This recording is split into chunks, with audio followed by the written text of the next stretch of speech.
রাজনীতির দাবার বোর্ডে নড়ে উঠেছে গুটি। শুরু হয়েছে নতুন এক খেলা। চারপাশ নীরবতায় ছেয়ে গেছে, কিন্তু বাতাস যেন ভারী হয়ে উঠেছে প্রতিদিনের নিত্য নতুন ঘটনায়। হঠাৎ করেই সামনে এলো বিস্ফোরক এক প্রস্তাব। বিএনপির ভারপ্রাপ্ত চেয়ারম্যান তারেক রহমান হবেন প্রধানমন্ত্রী, আর জামাতে ইসলামের আমির ডাক্তার শফিকুর রহমান উপপ্রধানমন্ত্রী।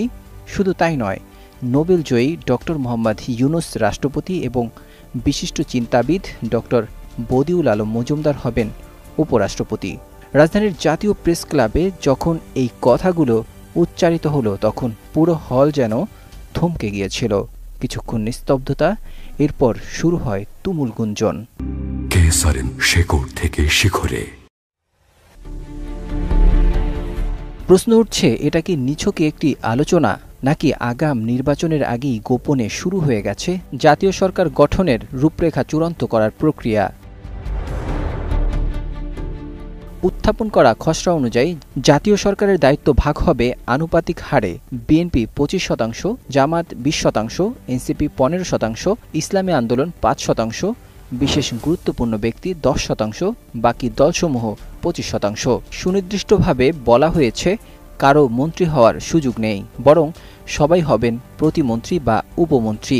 একদিক থেকে এটা আবারও ইঙ্গিত দিচ্ছে যে সরকার হবে উপদেষ্টা নির্ভর। রাষ্ট্রপতির কাছে থাকবে চূড়ান্ত সিদ্ধান্তের ক্ষমতা, অর্থাৎ প্রধানমন্ত্রী থাকবেন নীতি নির্ধারকদের ছায়ায়।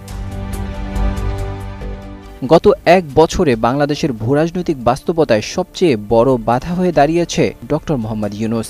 ভারতের কূটনীতি তাকে হুমকি হিসেবে মনে করে, আবার পশ্চিমারা দেখছে এক সম্ভাব্য বিকল্প নেতৃত্ব হিসেবে। তাই তাকে রাষ্ট্রপতি করে কার্যত একটি নিরপেক্ষ অভিভাবকতন্ত্রের সৃষ্টি করা হলে দেশীয় রাজনীতির গতি ও গন্তব্য অনেকটাই বদলে যাবে। ভারতে অবস্থানরত সাবেক প্রধানমন্ত্রী শেখ হাসিনাকে ঘিরে নানা জল্পনা কল্পনা চলছেই। জাতীয় সরকার প্রতিষ্ঠিত হলে আওয়ামী লীগ থাকবে কোথায়? তারেক রহমানের নেতৃত্বে নতুন সরকার মানেই মোদি বিরোধী ঢাকা, আর সেটি ভারতের জন্য এক নতুন দুঃস্বপ্ন।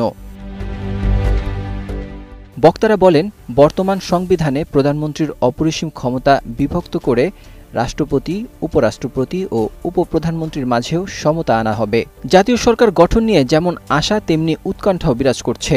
জনগণ জানতে চায়, এই সরকার কদিন চলবে, কারা নীতি নির্ধারক হবেন, নির্বাচনের আগেই কি গোপনে ভাগ হয়ে যাচ্ছে রাষ্ট্র ক্ষমতা? রাষ্ট্র পরিচালনার জাতীয় সনদ কি আদতে হয়ে উঠবে এক শ্রেণীর একচেটিয়া রাজনৈতিক চুক্তিপত্র? বাংলাদেশ এখন এক নতুন রাজনৈতিক সন্ধিক্ষণের দিকে এগিয়ে যাচ্ছে। তবে দেখার বিষয়, বাংলাদেশ কি এখন ষড়যন্ত্র মুক্ত হবে, নাকি থেকে যাবে আগের মতোই? নাজমুল হক রাইয়ান, 21 টেলিভিশন।